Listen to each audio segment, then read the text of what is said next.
नमस्कार, कर्म विवेक में आपका स्वागत है।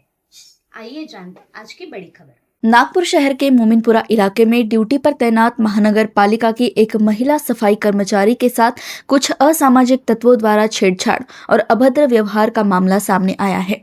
इस घटना के खिलाफ भारतीय जनता युवा मोर्चा ने भारी नाराजगी जताते हुए महापौर नीता ठाकरे को ज्ञापन सौंपा और दोषियों पर तत्काल कड़ी कार्रवाई की मांग की। मामले को गंभीरता से लेते हुए महापौर नीता ठाकरे ने कहा कि पुलिस में शिकायत दर्ज करा दी गई है और मनपा इस मामले का पूरा फॉलो अप करेगी।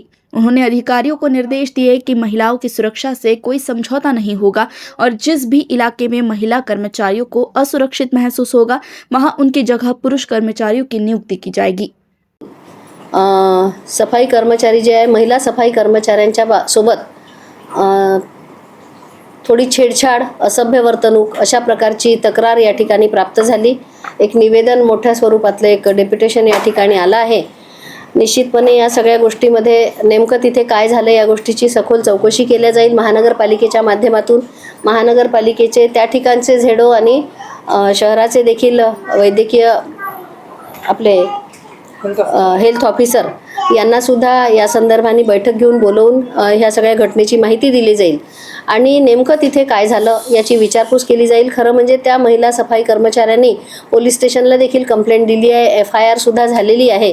त्यामुळे नेमकी कोण व्यक्ती म्हणजे ती एक आहे का अनेक आहे या सगळ्या गोष्टीची सखोल चौकशी करण्यासाठी नागपूर महानगरपालिकेच्या माध्यमातून महापौर म्हणून आणि आम्ही सगळे मिळून सगळे पदाधिकारी यासाठी या गोष्टीचा पाठपुरावा करू।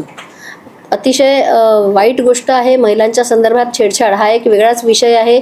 सेक्शुअल हॅरॅसमेंट च्या अर्थाने जर विचार केला तर त्या महिलांची म्हणजे काळजी घेणं हे महानगरपालिकेचं काम आहे, कारण ते आपले कर्मचारी सुद्धा आहे।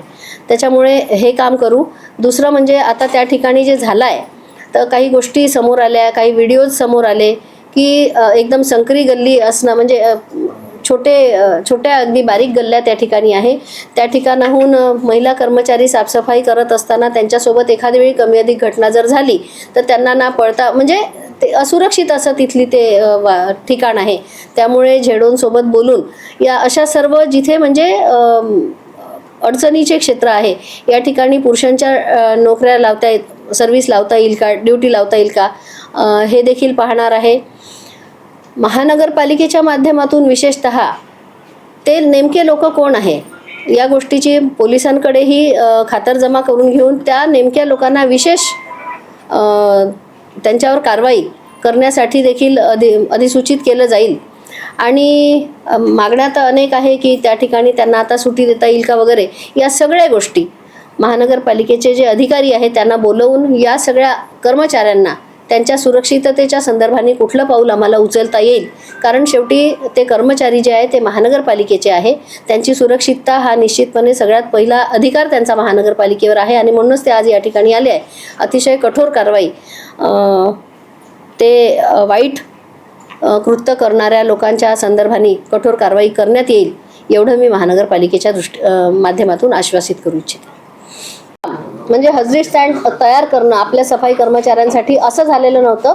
असेल त्या ठिकाणी कर्मचाऱ्यांसाठी सगळ्या प्रकारची म्हणजे लॅट्रिन, बाथरूम, पाणी, लाईट या गोष्टींची व्यवस्था नव्हती। तर हे मात्र महानगरपालिकेत यावेळच्यापासून आपण निश्चितपणे सर्व ठिकाणी जिथे जिथे हजरी स्टँड आहे सफाई कर्मचाऱ्यांचं ते त्यांच्या सुविधेच्या दृष्टीने अद्ययावत असेल याची पण व्यवस्था करू।